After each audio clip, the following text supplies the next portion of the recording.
Om Swastiastu. Pada kesempatan kali ini, kami dari kelompok 7 akan mempresentasikan materi tentang melindungi sistem informasi. Sebelumnya, izinkan kami perkenalkan diri terlebih dahulu.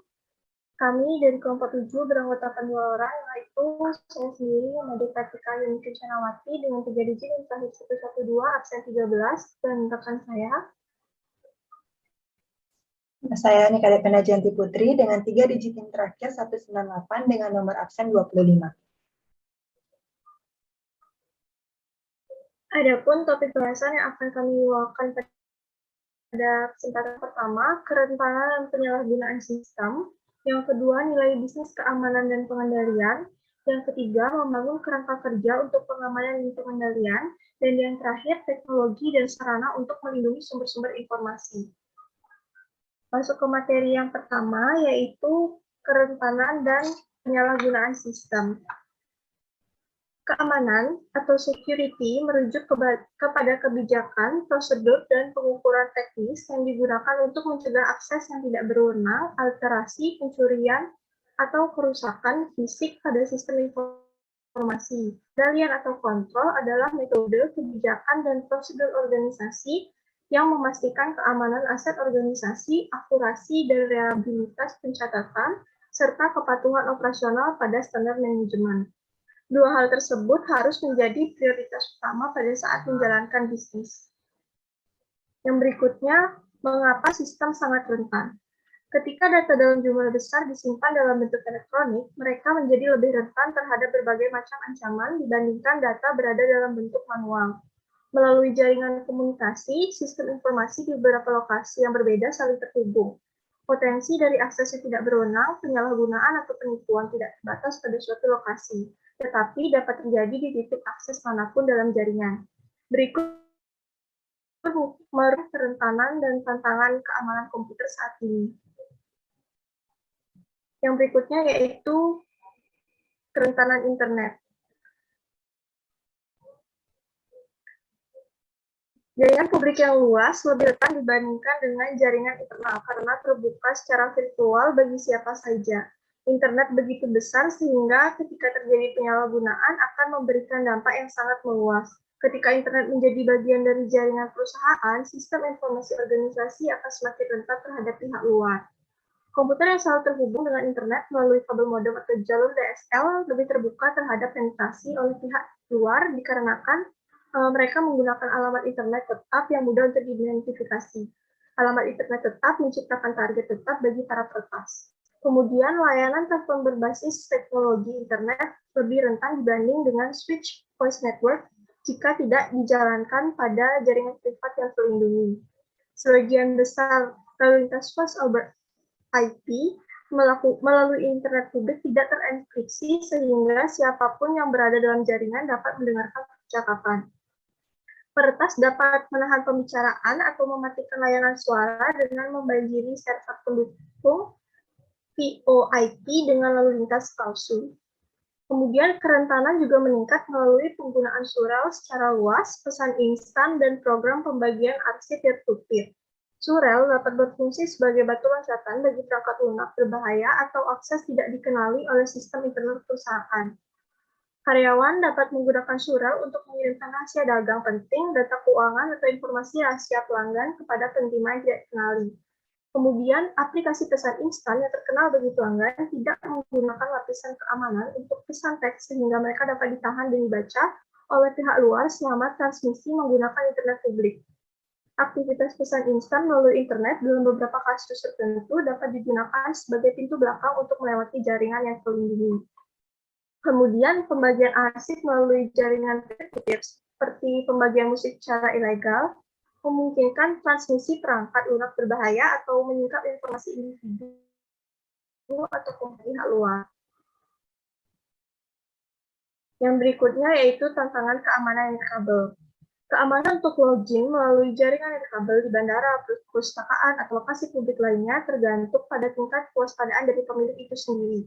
Jaringan nirkabel yang digunakan di rumah pun sangat rentan karena jangkauan frekuensi radio sangat mudah dipindai, baik Bluetooth maupun jaringan Wi-Fi rawan untuk diretas oleh pencuri dengar. Teknologi transmisi Wi-Fi dirancang untuk memudahkan berbagai pemancar untuk menemukan dan mendengar satu sama lain. Service Set Identifier atau SSID yang mengidentifikasi titik-titik akses dalam jaringan Wi-Fi disiarkan berulang-ulang dan dapat diambil dengan cukup mudah melalui program sniffer yang dimiliki oleh para penyusup. Jaringan nirkabel di banyak lokasi tidak memiliki proteksi dasar melawan ward driving, di mana para pencuri dengar berkendara dekat gedung atau memarkir di luar dan mencoba untuk menahan lalu lintas jaringan. Berikut merupakan gambaran tantangan keamanan Wi-Fi. Yang berikutnya yaitu perangkat lunak berbahaya. Program perangkat lunak berbahaya disebut juga sebagai malware dan mencakup berbagai ancaman seperti virus komputer, worms, dan Trojan horse. Virus komputer adalah sebuah program perangkat lunak berbahaya yang mengikatkan dirinya pada program perangkat lunak lain atau arsip data yang akan dijalankan, biasanya tanpa sepengetahuan atau izin pengguna. Kemudian, serangan baru-baru ini juga datang dari worms, yaitu program perangkat lunak independen yang menggandakan dirinya sendiri dari satu komputer ke komputer lainnya melalui sebuah jaringan. Tidak seperti virus, worms dapat mengoperasikan dirinya sendiri tanpa harus mengikatkan dirinya pada arsip program komputer dan tidak banyak bergantung pada perilaku manusia untuk menyebarkannya dari satu komputer ke komputer lainnya. Sedangkan Trojan horse adalah program perangkat lunak yang awal kemunculannya begitu jinak dan kemudian berubah menjadi sesuatu yang tidak diharapkan. Trojan horse bukanlah sebuah virus karena tidak dapat mereplikasi, tetapi biasanya merupakan jalan bagi virus dan kode berbahaya lainnya untuk masuk ke dalam sistem komputer. Yang berikutnya yaitu peretas dan kejahatan komputer.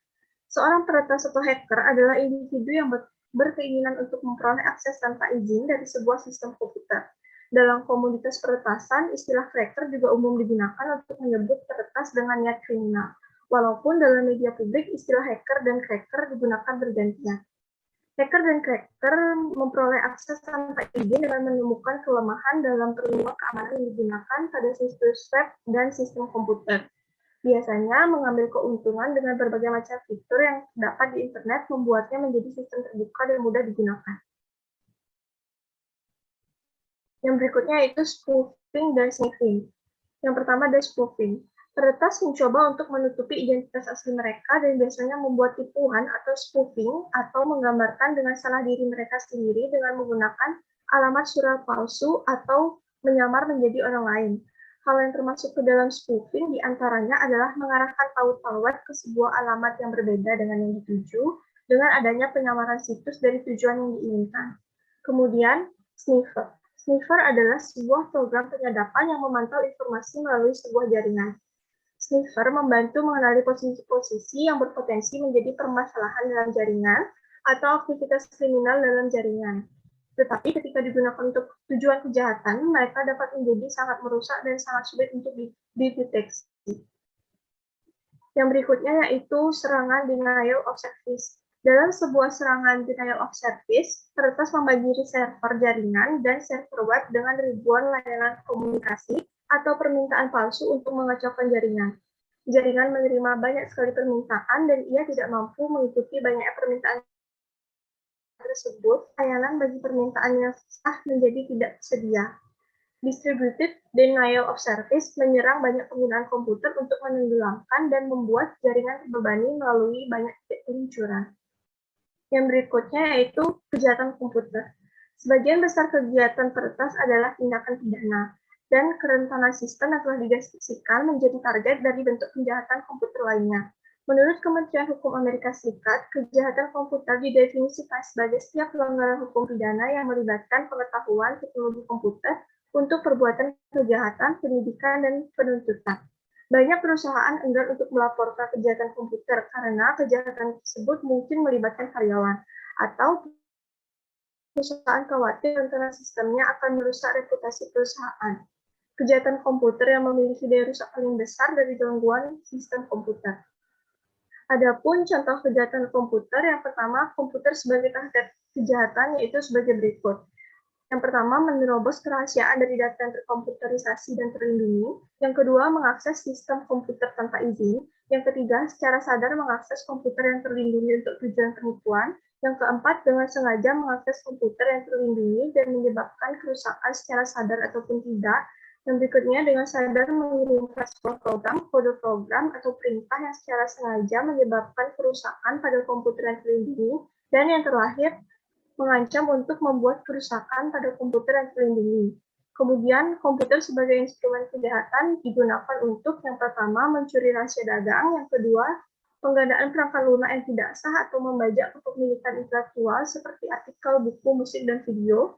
Yang ketiga, merencanakan penipuan. Yang keempat, menggunakan surat untuk mengancam dan mengganggu. Dan berikutnya, secara sengaja berniat untuk menahan komunikasi elektronik. Yang berikutnya, secara ilegal mengakses komunikasi elektronik yang disimpan, termasuk surat dan pesan suara. Dan yang terakhir, mengirimkan atau memiliki pornografi anak menggunakan komputer. Yang berikutnya yaitu pencurian identitas. Pencurian identitas atau identity theft adalah sebuah kejahatan di mana seorang penipu memperoleh sejumlah informasi penting informal seperti nomor identifikasi jaminan sosial, nomor SIM, atau nomor kartu kredit untuk menipu orang lain. Informasi bisa digunakan untuk mendapatkan kredit, barang, atau layanan dengan menggunakan nama korban, atau menyediakan surat link. Salah satu taktik yang semakin terkenal digunakan adalah bentuk dari spoofing yang bernama phishing. Phishing meliputi perancangan situs web palsu atau mengirim pesan surreal menyerupai bisnis yang sah untuk menanyakan kepada pengguna data rahasia personal mereka. Kemudian yang berikutnya ada click fraud. Click fraud terjadi ketika program individu atau perusahaan secara curang mengklik iklan online dan tanpa adanya niatan untuk mempelajari lebih jauh iklan tersebut atau melakukan pembelian. Click fraud telah menjadi permasalahan yang serius pada Google dan situs web lainnya yang memiliki fitur pemesanan online berupa iklan pay-per-click. Yang berikutnya yaitu ancaman global, cyber terrorism, and cyber warfare. Kegiatan kriminalitas cyber yang telah dijelaskan adalah tidak terbatas. Sifat internet yang global mampu membuat penjahat cyber melakukan aksinya di mana saja di seluruh dunia. Cyber warfare adalah kegiatan yang disponsori negara yang dirancang untuk melumpuhkan dan mengalahkan negara bagian atau negara lain dengan melakukan penetrasi pada komputer atau jaringan yang bertujuan untuk menyebabkan kerusakan dan gangguan. Cyber warfare memiliki ancaman serius terhadap infrastruktur masyarakat modern, apalagi ketika sebagian besar kegiatan keuangan, kesehatan, pemerintahan, dan institusi terkait industri bergantung pada internet untuk operasional sehari-hari. Cyber warfare juga meliputi pertahanan terhadap berbagai macam serangan tersebut. Selanjutnya yaitu ancaman internal atau para karyawan.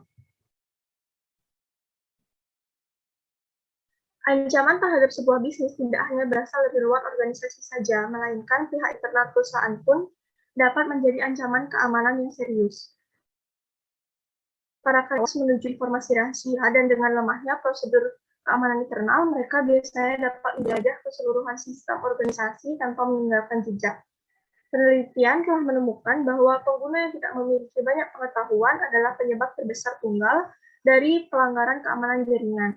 Banyak karyawan lupa kata sandi mereka untuk mengakses sistem komputer dan mengizinkan rekan kerjanya untuk menggunakannya, dan hal tersebutlah yang dapat membahayakan sistem. Yang berikutnya yaitu kerentanan perangkat lunak. Permasalahan terbesar dari perangkat lunak adalah keberadaan bugs yang tersembunyi atau kode program yang cacat. Penelitian menunjukkan adalah tidak mungkin secara virtual untuk mengeliminasi semua bugs dari program yang besar. Sumber utama bugs adalah kompleksitas dari kode pengambilan keputusan. Kecacatan pada perangkat lunak tidak hanya menghalangi kerja, tetapi juga menciptakan kerentanan keamanan yang membuka jaringan terhadap para penyusup. Setiap tahun, perusahaan keamanan mengidentifikasi ribuan kerentanan perangkat lunak di internet dan perangkat lunak PC. Untuk memperbaiki kecacatan perangkat lunak setelah mereka teridentifikasi, vendor perangkat lunak menciptakan bagian kecil dari perangkat lunak yang bernama patches untuk memperbaiki kecacatan tanpa mengganggu pengoperasian yang seharusnya dari perangkat lunak. Materi selanjutnya yaitu nilai bisnis keamanan dan pengendalian. Perusahaan-perusahaan memiliki informasi berharga untuk dilindungi. Sistem biasanya memuat data rahasia terkait pihak individu, aset keuangan, catatan medis, dan tinjauan kinerja. Sistem juga dapat berisi informasi mengenai operasional perusahaan, termasuk rahasia dagang, rancangan pengembangan produk baru, dan strategi pemasaran. Selain itu, sistem pemerintahan dapat menyimpan informasi berupa sistem persenjataan, operasi intelijen, dan target militer. Hasil informasi ini memiliki nilai yang sangat tinggi dan reaksinya dapat sangat berbahaya apabila informasi tersebut hilang, hancur, atau jatuh ke tangan orang yang salah. Sistem tidak dapat bekerja saat terjadi pelanggaran keamanan, bencana, atau kesalahan fungsi teknologi yang secara permanen dapat berakibat pada kesehatan keuangan perusahaan. Pengendalian dan keamanan yang tidak memadai dapat berakibat pada tanggung jawab hukum yang serius. Perusahaan tidak hanya harus melindungi aset informasi mereka sendiri, tetapi juga aset informasi pelanggan, karyawan, dan partner bisnis mereka. Kegagalan untuk melakukan hal tersebut dapat membuka jalan bagi perusahaan menuju gugatan yang memakan biaya akibat pemaparan data atau pencurian. Sebuah organisasi dapat dimintai pertanggungjawaban atas risiko dan kerugian yang tidak diciptakan jika organisasi gagal untuk mengambil tindakan perlindungan yang benar guna mencegah hilangnya data yang bersifat rahasia, data perusahaan, atau pelanggaran privasi. Berikutnya yaitu persyaratan hukum dan peraturan untuk pengelolaan catatan elektronik. Yang pertama, jika bekerja dalam industri pelayanan kesehatan, perusahaan harus patuh pada Undang-Undang Portabilitas dan Akuntabilitas Asuransi Kesehatan atau Health Insurance Portability and Accountability Act atau HIPAA tahun 1996. HIPAA menekankan peraturan dan prosedur keamanan medis dan privasi untuk memudahkan administrasi tagihan pelayanan kesehatan dan transfer otomatis data penyediaan, pembayaran, dan rancangan pelayanan kesehatan. HIPAA mewajibkan anggota industri layanan kesehatan untuk menjaga informasi pasien selama 6 tahun dan memastikan kerahasiaan catatan tersebut. Yang kedua, jika bekerja pada perusahaan yang menyediakan layanan keuangan, perusahaan harus patuh pada Undang-Undang Modernisasi Jasa Keuangan atau Financial Service Modernization Act tahun 1999 atau lebih dikenal sebagai Undang-Undang Graham-Bell-Swiley setelah mendapat dukungan dari Kongres. Peraturan ini mengharuskan institusi keuangan untuk memastikan keamanan dan kerahasiaan data pelanggan. Data harus disimpan pada media yang aman dan pengukuran keamanan khusus harus diterapkan untuk melindungi data tersebut pada media penyimpanan dan selama transmisi berlangsung. Kemudian yang ketiga, jika bekerja pada perusahaan publik, perusahaan harus patuh pada Undang-Undang Reformasi Akuntansi Perusahaan Publik dan Perlindungan Terhadap Investor atau Public Company Accounting Reform and Investor Protection Act tahun 2012 atau lebih dikenal dengan Undang-Undang Sarbanes-Oxley. Peraturan ini dirancang untuk melindungi investor dari skandal keuangan pada perusahaan publik.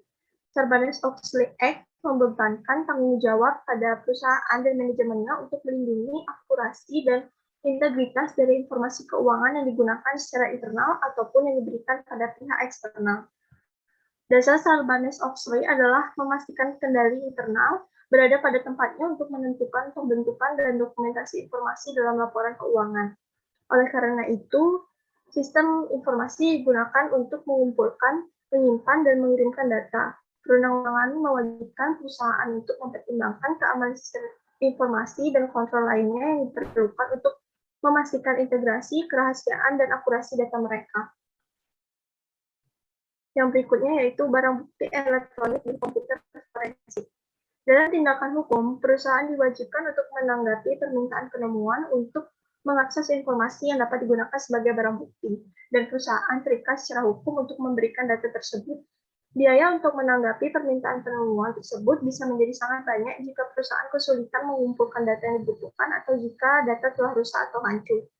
Kebijakan penjagaan dokumen elektronik yang efektif memastikan bahwa dokumen elektronik, surel, dan rekaman lainnya dikelola dengan baik, dapat diakses dan tidak lama atau dihancurkan terlalu cepat. Hal ini juga mencerminkan kesadaran bagaimana menjaga barang bukti potensial bagi komputer forensik.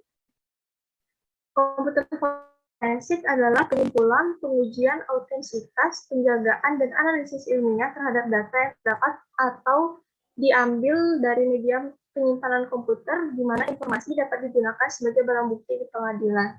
Komputer forensik mencakup beberapa permasalahan seperti pemulihan data dari komputer sambil menjaga keutuhan barang bukti. Yang kedua, penyimpanan dan pengelolaan dengan aman dari data elektronik yang sudah dipulihkan. Yang ketiga, menemukan jumlah besar data elektronik. Dan yang terakhir, menampilkan informasi di pengadilan.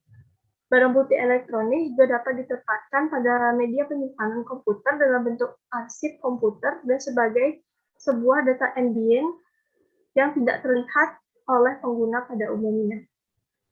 Materi selanjutnya akan dilanjutkan oleh rekan saya. Baik, topik selanjutnya yang akan saya bahas yaitu mengenai membangun kerangka kerja untuk pengamanan dan pengendalian.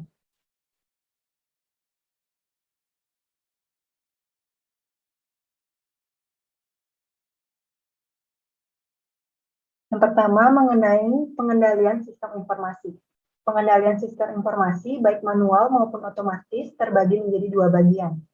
Yaitu yang pertama ada kendali umum atau general controls yang berpengaruh atas desain, keamanan dan penggunaan program komputer dan keamanan arsip data secara umum dari semua infrastruktur teknologi informasi perusahaan.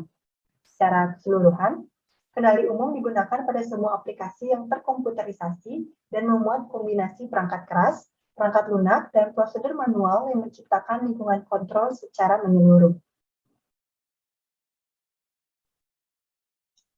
Nah, kendali umum ini memiliki beberapa jenis. Yang pertama ada kendali perangkat lunak yang berfungsi untuk memantau penggunaan sistem dan mencegah akses tanpa izin pada program perangkat lunak, sistem perangkat lunak, dan program komputer. Selanjutnya ada kendali perangkat keras yang berfungsi untuk memastikan bahwa perangkat keras aman secara fisik dan memeriksa keberadaan kesalahan fungsi pada perlengkapan. Organisasi yang sangat bergantung pada komputer juga harus membuat ketentuan untuk cadangan atau operasional yang masih berlangsung guna menjaga pelayanan yang konstan. Yang ketiga ada kendali operasional komputer yang berfungsi untuk mengawasi kinerja komputer departemen untuk memastikan bahwa prosedur yang terprogram dapat secara konsisten dan tepat diaplikasikan pada penyimpanan dan pemrosesan data. Kendali operasional komputer ini meliputi pengaturan kinerja pemrosesan komputer dan cadangan serta prosedur pemulihan untuk pengolahan yang berakhir tidak normal. Selanjutnya ada kendali keamanan data yang berfungsi untuk memastikan data arsip bisnis yang berharga, baik yang terdapat pada cakram atau rekaman tidak terpapar terhadap akses tanpa izin, perubahan maupun perusakan saat mereka digunakan atau disimpan dalam tempat penyimpanan. Yang selanjutnya yaitu kendali implementasi, yang berfungsi untuk mengaudit proses perkembangan sistem pada berbagai titik untuk memastikan bahwa proses dikendalikan dan dikelola dengan tepat. Dan yang terakhir ada kendali administratif, yang berfungsi untuk merumuskan standar, peraturan, prosedur, dan kendali disiplin untuk memastikan bahwa kendali umum dan kendali aplikasi organisasi dilaksanakan dan diterapkan dengan tepat.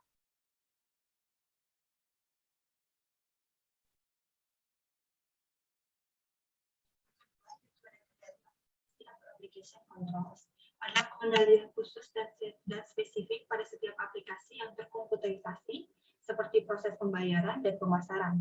Kendali aplikasi mencakup baik prosedur manual maupun otomatis yang memastikan bahwa hanya data yang sah, yang utuh, dan akurat yang dapat diproses menggunakan aplikasi tersebut. Kendali aplikasi ini dapat dikelompokkan menjadi kendali input yang pertama yang memeriksa keakuratan dan kelengkapan data yang akan dimasukkan ke dalam sistem.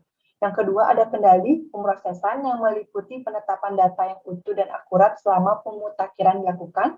Dan yang ketiga, kendali output yang memastikan bahwa hasil dari pemrosesan komputer akurat, utuh, dan dapat didiskusikan dengan benar.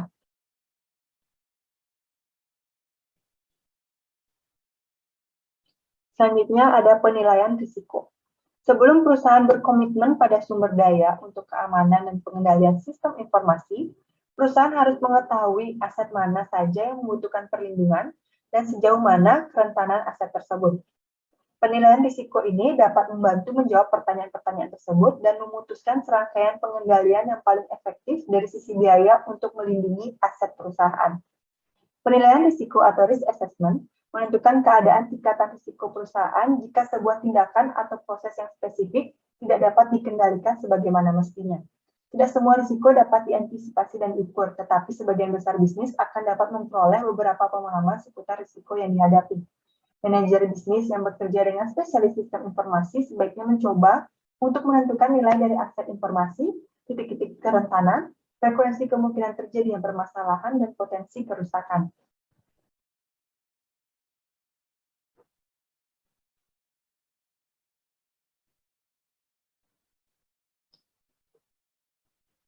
Baik, dari tabel yang sudah saya paparkan di atas merupakan contoh dari penilaian risiko yang diperoleh dari sistem pemrosesan pemesanan online yang mengolah kurang lebih 3.000 pesanan per hari.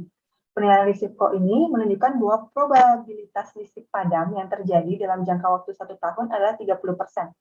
Transaksi pemesanan yang hilang ketika listrik padam dapat berkisar antara $5.000 sampai $200.000 dengan menghasilkan rata-rata yaitu $102.500. Dan setiap kejadian dan bergantung pada berapa lama pengelolaan tertahan.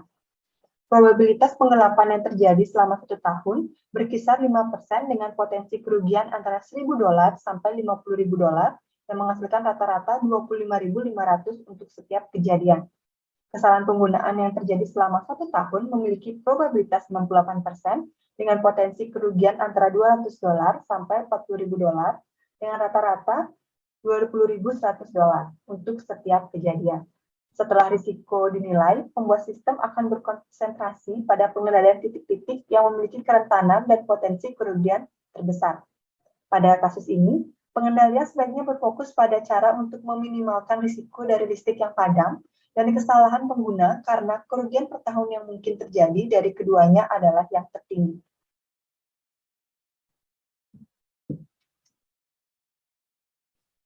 Selanjutnya ada kebijakan keamanan. Setelah mengidentifikasi risiko utama dari sistem, maka perusahaan perlu untuk mengembangkan sebuah kebijakan keamanan untuk melindungi aset perusahaan. Kebijakan keamanan atau security policy terdiri atas pernyataan tingkat risiko informasi, mengidentifikasi tujuan keamanan yang dapat diterima, dan mengidentifikasi mekanisme untuk mencapai tujuan tersebut. Kebijakan keamanan mendorong kebijakan lainnya dalam menentukan penggunaan sumber daya informasi perusahaan yang dapat diterima dan siapa saja anggota perusahaan yang dapat memperoleh akses kepada aset informasi tersebut. Sebuah kebijakan pengguna yang dapat diterima atau Acceptable Use Policy atau AUP mendefinisikan penggunaan sumber daya informasi perusahaan dan perlengkapan komputer yang meliputi komputer desktop dan laptop, perangkat nirkabel, telepon, dan internet yang dapat diterima. Kebijakan tersebut sebaiknya menjelaskan kebijakan perusahaan terkait privasi, tanggung jawab pengguna, dan penggunaan pribadi dari perlengkapan komputer dan jaringan. IUP yang baik mendefinisikan tindakan yang dapat diterima dan tidak diterima bagi setiap pengguna dan menetapkan konsekuensi bagi ketidakpatuhan. Sebagai contoh, kebijakan keamanan di Unilever, perusahaan multinasional raksasa barang konsumsi sehari-hari tersebut, mengharuskan setiap karyawannya untuk menggunakan perangkat komputer yang telah ditetapkan dan memakai kata sandi atau metode identifikasi lainnya saat memasuki jaringan perusahaan. Kebijakan keamanan juga mencakup penetapan manajemen identitas.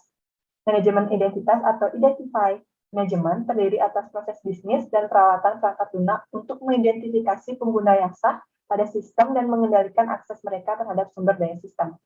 Manajemen ini meliputi kebijakan untuk mengidentifikasi dan memberi izin bagi pengguna sistem dari kategori yang berbeda, menetapkan bagian sistem atau porsi dari sistem mana saja yang dapat diakses oleh pengguna, serta proses dan teknologi untuk autentisitas pengguna dan perlindungan identitas mereka.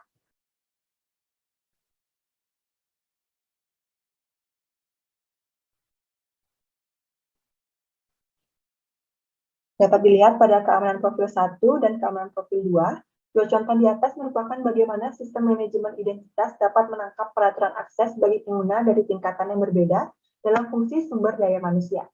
Berdasarkan aturan pengaksesan yang dicontohkan di atas, diperuntukkan bagi dua bidang pengguna. Satu bidang pengguna terdiri dari semua karyawan yang mengerjakan fungsi klerikal, yaitu pada keamanan profil 1, yaitu seperti memasukkan data karyawan ke dalam sistem.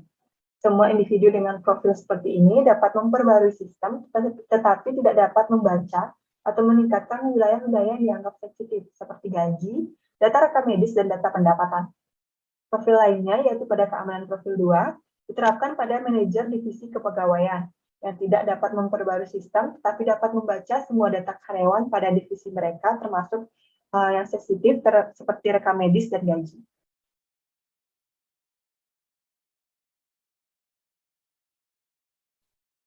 Selanjutnya mengenai perencanaan pemulihan bencana dan perencanaan kesinambungan bisnis. Yang pertama, yaitu perencanaan pemulihan bencana atau Disaster Recovery Planning adalah sebuah alat merancang rencana untuk merestorasi komputasi dan layanan komunikasi setelah perusahaan mengalami gangguan. Perencanaan pemulihan bencana memiliki fokus utama pada masalah teknis dalam hal menjaga dan membuat sistem tetap berjalan, seperti arsip manakah yang harus dibuatkan cadangan, dan memelihara sistem komputer cadangan atau layanan pemulihan bencana. Yang kedua, yaitu perencanaan kesinambungan bisnis atau Business Continuity Planning, yang memiliki fokus pada bagaimana perusahaan mengembalikan operasional bisnis setelah terjadinya bencana. Perencanaan kesinambungan bisnis mengidentifikasi proses bisnis yang utama dan menetapkan rencana tindakan untuk mengendalikan fungsi-fungsi penting saat sistem tidak bekerja. Dan yang ketiga, mengenai manajer bisnis dan spesialis teknologi informasi perlu bekerja sama dalam merancang kedua jenis perencanaan yang saya sebutkan di atas untuk menentukan sistem dan proses bisnis yang paling penting bagi perusahaan. Mereka harus memimpin analisis implikasi bisnis untuk mengidentifikasi sistem yang paling krusial bagi perusahaan dan implikasi pada bisnis saat sistem tidak dapat dijalankan. Manajemen harus menetapkan waktu maksimal di mana bisnis dapat bertahan ketika sistem padam dan bagian mana saja dari bisnis yang harus dipulihkan terlebih dahulu.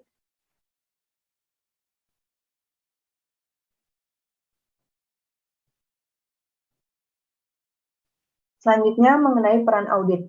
Untuk menjawab pertanyaan bagaimana manajemen mengetahui keamanan dan pengendalian sistem informasi sudah berjalan efektif atau belum, maka perusahaan harus melakukan audit yang komprehensif dan sistematis. Audit Sistem Informasi Manajemen SIM atau MIS Audit memeriksa lingkungan keamanan keseluruhan perusahaan sebagaimana mengendalikan pengaturan sistem informasi individu. Selain itu, audit SIM juga memeriksa kualitas data. Audit keamanan meninjau teknologi, prosedur, dokumentasi, pelatihan, dan personel. Sebuah audit yang diteliti bahkan akan menyimulasikan sebuah seragam atau bencana untuk menguji respon teknologi, staf sistem informasi, dan karyawan bisnis. Daftar dan peringkat audit mengendalikan semua kelemahan dan mengestimasi probabilitas kejadiannya. Setelah itu, ia akan menilai pengaruh pada keuangan dan organisasi pada setiap ancaman.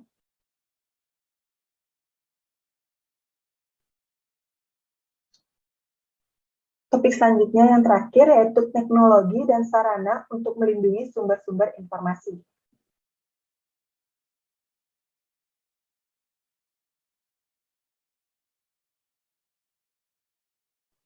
Yang pertama mengenai manajemen identitas dan autentisitas. Autentisitas atau authentication mengacu pada kemampuan untuk mengetahui apakah seorang pengguna adalah seperti apa yang diakuinya. Autentisitas ini biasanya dibuktikan dengan menggunakan kata sandi atau password yang hanya diketahui oleh pengguna yang berwenang. Teknologi terbaru seperti token, kartu pintar, atau smart card dan autentisitas biometrik dapat mengatasi berbagai permasalahan dari autentisitas.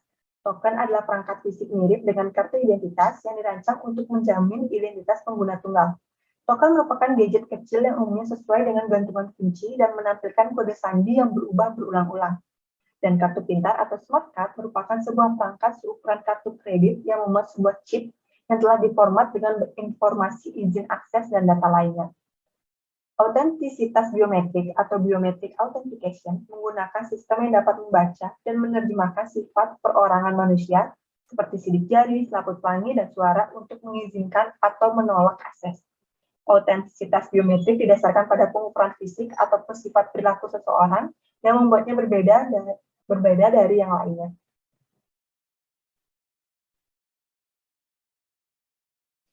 Selanjutnya mengenai firewall, sistem deteksi gangguan, dan perangkat lunak antivirus. Yang pertama mengenai firewall. Firewall mencegah pengguna tidak berwenang dari mengakses jaringan privat. Firewall merupakan sebuah kombinasi dari perangkat keras dan perangkat lunak yang mengendalikan aliran masuk dan keluar lalu lintas jaringan. Biasanya firewall ditempatkan antara jaringan internal dan privat milik organisasi dan jaringan eksternal yang tidak dipercaya. Firewall bertindak seperti gatekeeper yang meneliti mandat dari masing-masing pengguna sebelum akses diberikan ke jaringan. Firewall mengidentifikasi nama, IP alamat, aplikasi, dan karakteristik lain dari lalu lintas masuk. Ia memeriksa informasi ini terhadap aturan akses yang telah diprogram ke dalam sistem oleh administrator jaringan.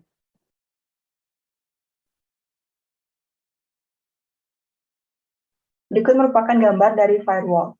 Nah, firewall ini mencegah komunikasi yang tidak sah ke dalam dan keluar dari jaringan, seperti yang sudah saya sebutkan tadi, dan terdapat sejumlah teknologi pemeriksaan firewall yang meliputi penyaringan paket statis atau static packet filtering, stateful inspection, translasi alamat jaringan atau network address translation, dan penyaringan proxy aplikasi. Mereka sering digabungkan penggunaannya untuk memberikan perlindungan lebih pada firewall.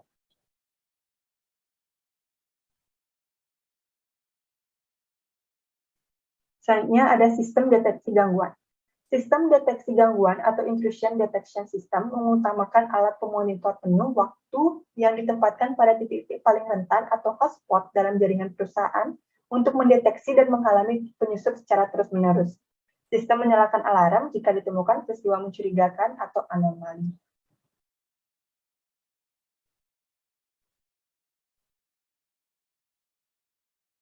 Selanjutnya ada perangkat lunak antivirus dan anti-spyware, di mana teknologi pertahanan yang dirancang baik untuk individu maupun bisnis harus memasukkan perlindungan anti-malware di setiap komputer. Perangkat lunak antivirus atau antivirus software mencegah, mendeteksi, dan memindahkan malware, termasuk virus komputer, worms komputer, trojan horse, spyware, dan adware. Namun, kebanyakan perangkat lunak antivirus hanya efektif terhadap malware yang telah diketahui sebelumnya ketika perangkat lunak diciptakan. Untuk tetap efektif, perangkat lunak antivirus harus terus-menerus untuk diperbarui.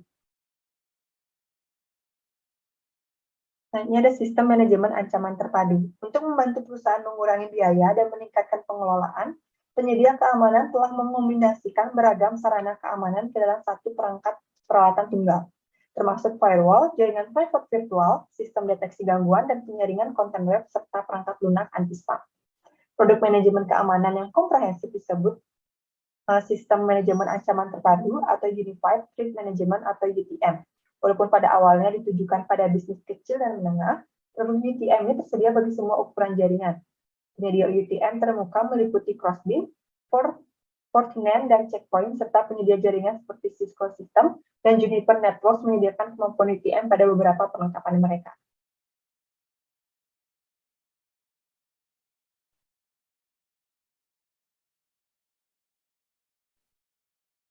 Selanjutnya yaitu melindungi jaringan nirkabel.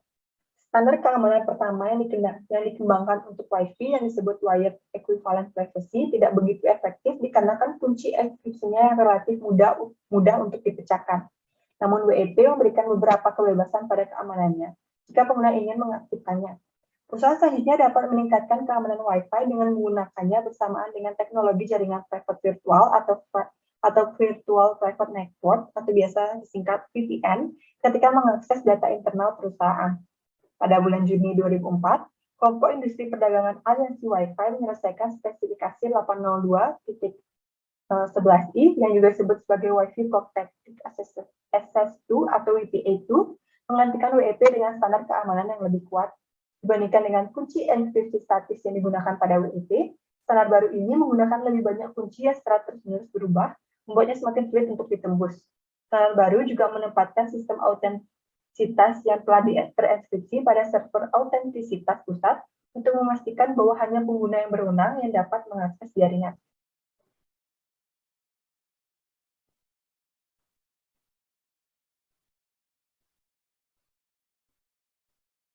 Selanjutnya yaitu enkripsi dan kunci infrastruktur publik.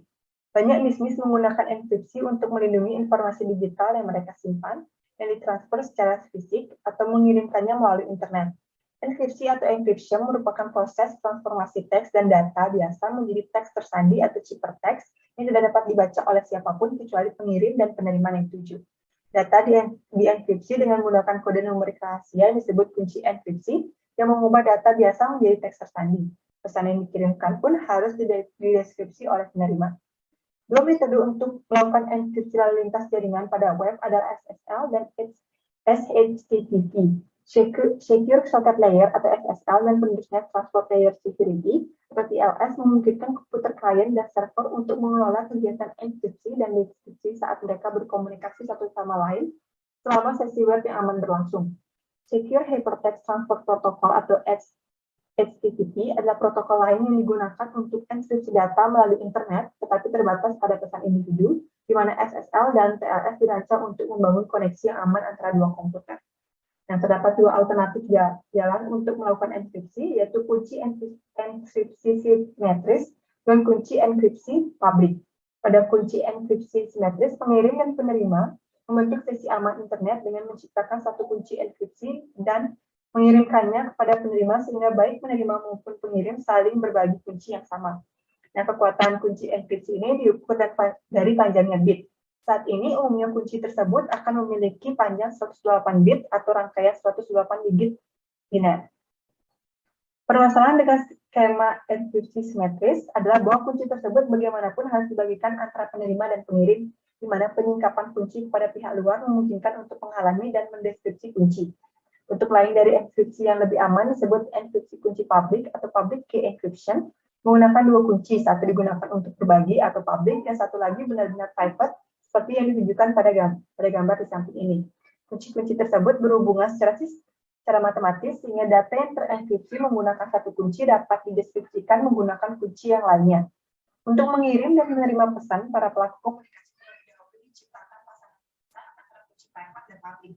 Kunci publik disimpan dalam sebuah direktori, dan kunci private ini harus disimpan secara rahasia. Pengirim mengenkripsi sebuah pesan menggunakan kunci publik milik penerima. Pada saat menerima pesan, penerima menggunakan kunci private pengirim untuk mendeskripsikannya.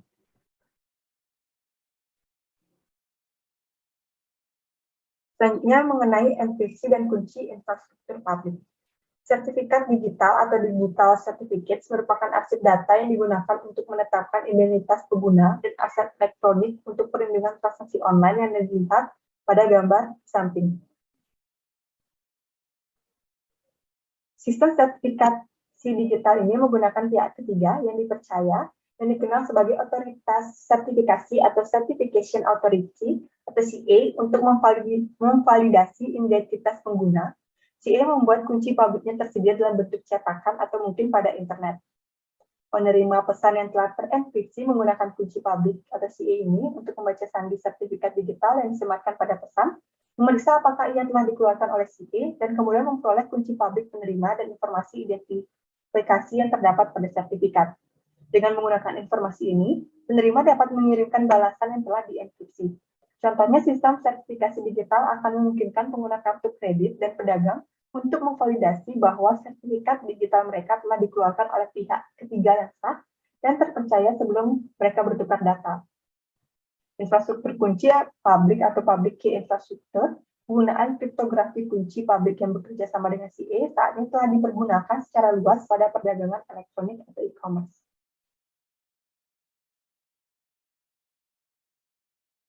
Selanjutnya yaitu menjaga ketersediaan sistem. Suatu perusahaan perlu melakukan langkah tambahan untuk memastikan sistem aplikasinya selalu tersedia. Hal ini perlu dilakukan jika perusahaan menggantungkan pendapatan dan operasionalnya pada penggunaan jaringan digital. Perusahaan yang bergerak pada bidang industri penerbangan dan layanan keuangan sudah menggunakan sistem komputer fault tolerant untuk menjaga ketersediaan sistem. Sistem komputer fault tolerant merupakan sistem komputer yang menggunakan perangkat keras, perangkat lunak, daya listrik yang berlebih, yang berguna untuk menghalau gangguan karena penggunaan layanan yang berulang-ulang. Komputasi dengan ketersediaan yang tinggi membantu perusahaan untuk pulih dengan segera dari sistem yang sedang mengalami crash, sedangkan toleransi kesalahan menginginkan ketersediaan yang berlanjut dan eliminasi waktu pemulihan secara bersama-sama. Lingkungan komputasi dengan kesediaan yang tinggi merupakan kebutuhan minimum suatu perusahaan. Komputasi dengan ketersediaan yang tinggi memerlukan server cadangan, proses pendistribusian antar multi-server, penyimpanan dengan kapasitas yang besar, dan pemulihan bencana, serta perencanaan kesinambungan yang baik. Komputasi berorientasi pemulihan meliputi perancangan sistem yang mampu untuk pulih dengan segera, serta mampu mengimplementasikan kegagalan-kegagalan pada sistem multi-komponen.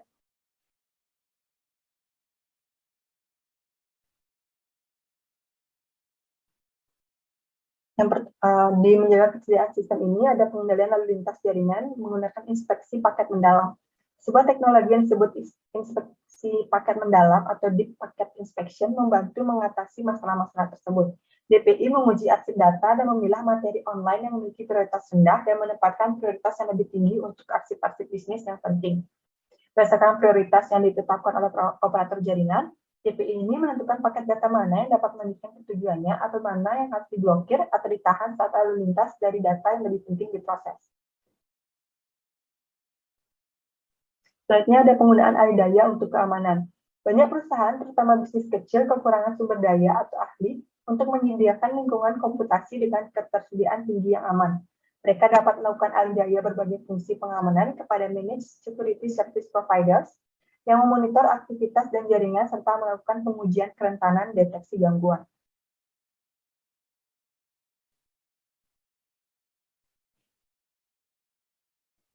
Isu keamanan terhadap cloud computing dan mobile digital platform. Keamanan dalam cloud computing. Sifat cloud computing yang berpencar-pencar membuatnya sulit untuk melacak aktivitas tidak sah. Secara virtual, penyedia cloud computing menggunakan enkripsi seperti secure socket layer untuk mengamankan data yang mereka kelola saat data ditransmisikan. Akan tetapi, ketika data disimpan dalam perangkat yang juga menyimpan data lain perusahaan, menjadi penting untuk memastikan tempat penyimpanan data tersebut telah dienkripsi. Pengusaha mengharapkan sistem mereka dapat tersedia 24 jam dalam 7 hari. Tetapi penyedia layanan komputasi tidak selalu bisa menyediakan layanan ini. Pada beberapa kejadian selama beberapa tahun ke belakang, layanan cloud computing dari Amazon.com dan Salesforce.com mengalami penghentian yang mengganggu operasional bisnis bagi jutaan pelanggannya. Penggunaan layanan cloud computing perlu mengonfirmasi di mana data mereka disimpan dan dilindungi pada tingkat seperti apa untuk memenuhi persyaratan perusahaan mereka. Perusahaan sebaiknya menetapkan penyedia layanan cloud computing agar menyimpan dan memproses data pada wilayah hukum tertentu, serta mengikuti aturan kerahasiaan yang sesuai hukum wilayah tersebut. Klien penyedia cloud computing sebaiknya mencari tahu bagaimana penyedia cloud computing memisahkan data perusahaan mereka dengan data perusahaan lainnya, dan meminta bukti bahwa mekanisme enkripsi telah diterapkan. Hal yang juga sangat penting adalah mengetahui bagaimana penyedia cloud computing akan merespon jika sebuah bencana terjadi. Apakah para penyedia akan mampu untuk mengembalikan data Anda dan berapa lama proses tersebut dilakukan. Pengguna cloud computing juga harus meminta apakah penyedia cloud computing akan mengajukan audit eksternal dan sertifikasi keamanan. Pengendalian ini dapat diteruskan pada Service Level Agreement atau SLA sebelum menandatangani kontrak dengan penyedia cloud computing.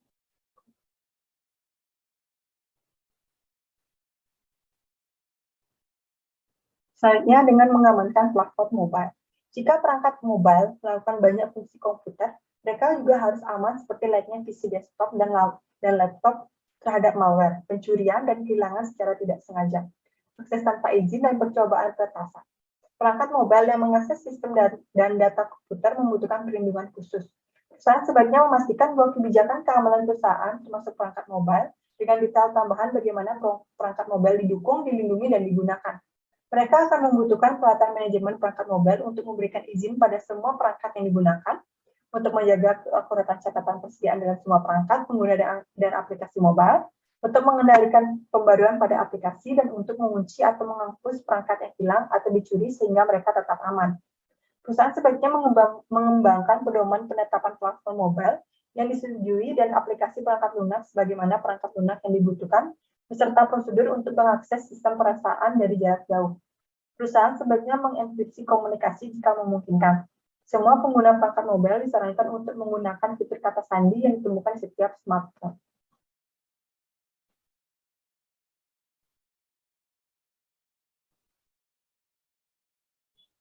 Selanjutnya yang terakhir yaitu menjaga kualitas perangkat lunak. Sebagai tambahan untuk mengimplementasikan keefektifan keamanan dan pengendalian, organisasi dapat meningkatkan kualitas dan keandalan perangkat lunak dengan menggunakan matriks perangkat lunak dan pengujian perangkat lunak yang ketat. Matriks perangkat lunak merupakan penilaian objektif dari sistem dalam bentuk pengukuran yang terkuantifikasi. Penggunaan matriks yang sedang berjalan memungkinkan Departemen Sistem Informasi dan Pengguna Akhir untuk bersama-sama mengukur kinerja sistem dan mengidentifikasi permasalahan yang terjadi. Contoh matriks perangkat lunak termasuk jumlah transaksi yang dapat diproses dalam unit waktu yang terspesifikasi, waktu respon online, dan nomor cek gaji yang dicetak setiap jam, serta sejumlah book pada setiap ribuan garis dari kode program. Agar matriks berjalan sukses, mereka harus dirancang dengan hati-hati, formal, objektif, dan digunakan secara konsisten.